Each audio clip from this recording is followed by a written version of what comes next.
Сәлеметсіздер ме? Мен номер 3 орта мектептің 9 сынып оқушы Жұмағали Аясул. Бүгінгі менің жобамның тақырыбы сорт топырақтан экологиялық таза косметика жасау. Сорт топырақ қоршаған ортаны қорғау және экологиялық таза сорбелла косметикасын жасау жобасы. Сорт топырақ дегеніміз не? Сорт топырақ неден пайда болады? Сорт топырақ дегеніміз топырақтың тұзды бір бөлігі.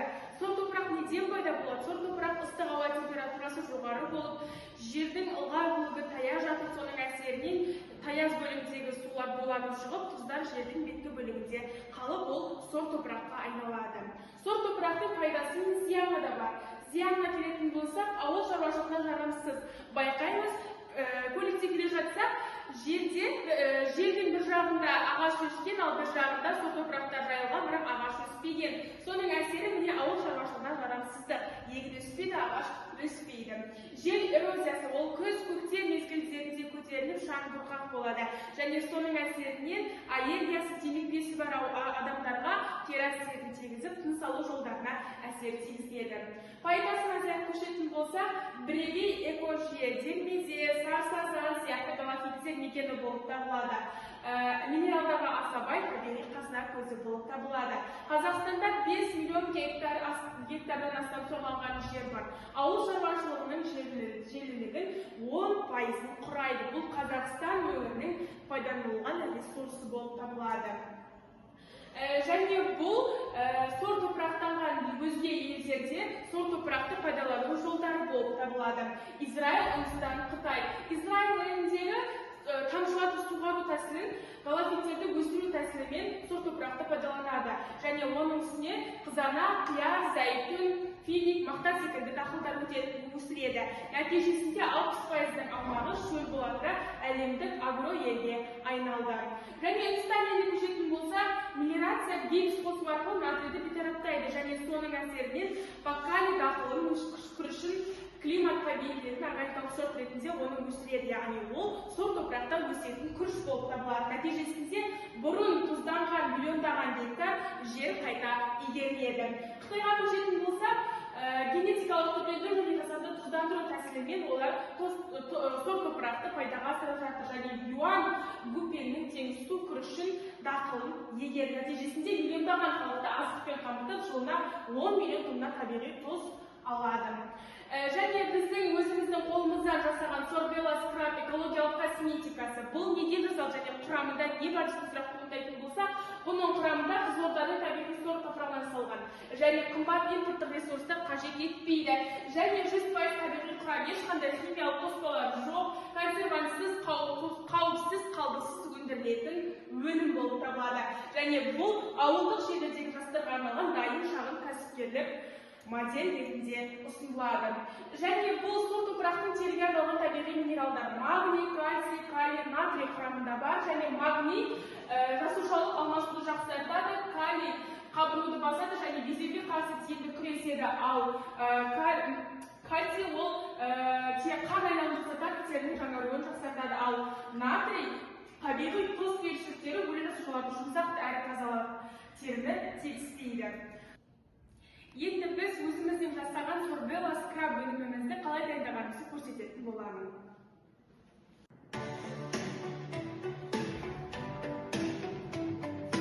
Сәлем достар! Біз 9 сынып оқушылары менен қатысасыз. Және Жұмағали Аясул. Біз туған өлкеміз ауылдамыз. Біздің ауылымыз сорт топырақтарына өте бай. Неге қарайтын мүмкін сорт топырақтың қандай пайдасы бар, ол жай ғана топырақ қой деп жүрсек. Алайда сорт топырақ біздің жеріміз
келген сол топырағымызға скраб және маска дайындайтын боламыз.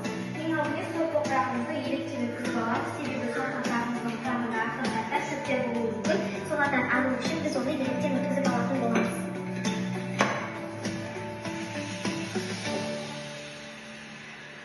Ендігі кезекте электр өткізумен сор топырағымызды тоқтайтын боламыз.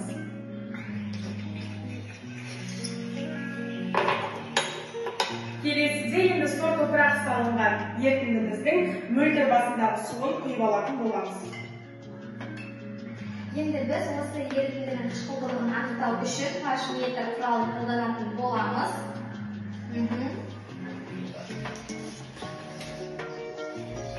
Енді біз темедағы ерітіндісін су моншасында қыздырып аламыз. Ендеше скраб дайындауға кірісейік. Бізге ең алдымен 2 ас қасық сор топырақ керек болады және оның үстіне 2 ас қасық су құятын боламыз.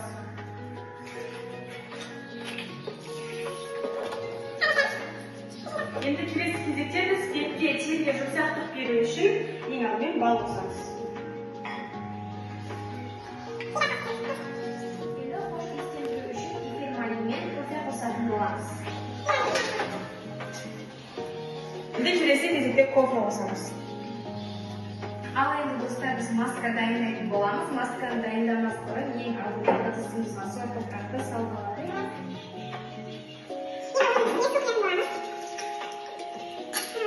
Хош иістендіру үшін темедағы ерітіндісін қосамыз.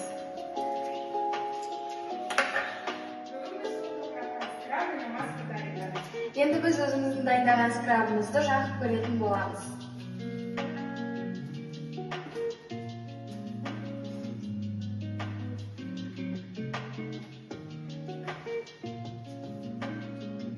Біздің жасаған табиғи скраб өнімімізбен өзім шамам басқан секілді. Сен ше? Менікі де жұмсартты. Шынымен көмектесер екен. Шынымен әсері бар. Ендеше сіздерге ұсынамыз.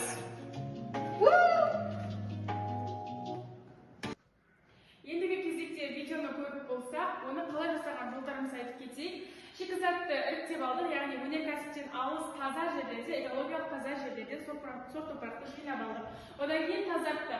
Топырақты бөгде қоспалардан, тастардан, шөптерден, қалдықтардан іріктеп алдық. Одан кейін залалсыздандырды. Патогенді бактерияларды жою үшін жоғары температурада термиялық өңдеп алдық. Фракциялау өнімнің мақсатына қарай маска және скраб қажетті мөлшерге дейін електен өткізіп алдық. Ең маңызды есте сақтарлықты не, яғни pH деңгейін іріктеп алдық. Тұзды топырақта агрессивті сілтілі орта болуы мүмкін. Жетіден үлкен. Терінің табиғи қышқылдығын сақтау үшін құрамына лимон немесе сүт қышқылын қосу арқылы бейтараптандыру міндетті. Келесі, үй жағдайында дайындау рецепті. Біз скрабты қалай дайындадық? Біз скрабты тазартылған сор топырақ 2 ас қасық қостық. Оның үстіне табиғи бал 1 ас қасық қостық, зәйтүн майын қостық және құрғақ шөптер, кофе ұнтағын қостық.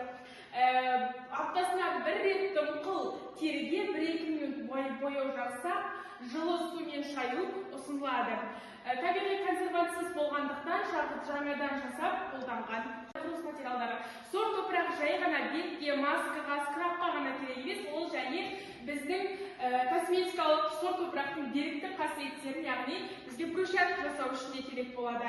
Ең бірінші сор топырақпен бекісті араластырамыз, екінші қалыпқа құю және престейміз, үшінші тас пішіміз бізде дайын кептіріп дайындаймыз. Нәтижесінде ауылдық жерлерде, аулаларда, жаяу жүргіншілер жолында өте арзан қолжетімді әрі экологиялық құрылыс материалы дайын болады. Экология мен экономиканың тоғысуы. Экологиялық тазарту және экономикалық серпін. Қоршаған орта ресурстарын тиімді басқару. Шаң эрозиясын азайтып, зиянды тұзды жерлерді пайдаға асыру. Экожүйеге түсетін антропогендік жүкті жеңілдету. Ал экономикалық серпінге келетін болсақ, ауыл жастарына арналған қолжетімді шағын кәсіпкерлік ашу. Қымбат шетелдік өнімдерді алмастырып, арзан органикалық тауар шығару. Жаңа жұмыс орындарымен экологиялық стартаптар экожүйесін құру. Келесі, ұсыныстар мен болашаққа қадам. Қоғамдық ақпараттандыру. Аймақтық экология бөлімдерімен бірлесіп, сор топырақты проблема емес ресурс ретінде қабылдауға қалыптастыратын ақпараттық кампаниялар жүргізу. Ғылыми зерттеу. Ауыл шаруашылығына жарамсыз жерлерді қайта өңдеудің жаңа технологияларын табу мақсатында жергілікті жоғары оқу орындарымен бірлескен зертханалық жұмыстарды жалғастыру. Мектептегі тәрбие, оқушылар арасында сор топырақты пайдалы қасиеттерін зерттеуді насихаттау және кәсіпкерлікке баулу үшін эко-стартап жобалар ұйымдастыру. Бұл біздің өзіміз дайындаған табиғи сорбелла скраб өнімдеріміз. Сорбелла деп қойған себебіміз сор дегеніміз сор топырақ дегенді, ал белла дегеніміз әдемілік дейтін мағынаны білдіреді. Бұл біздің табиғи шикізат сор топырағымыз.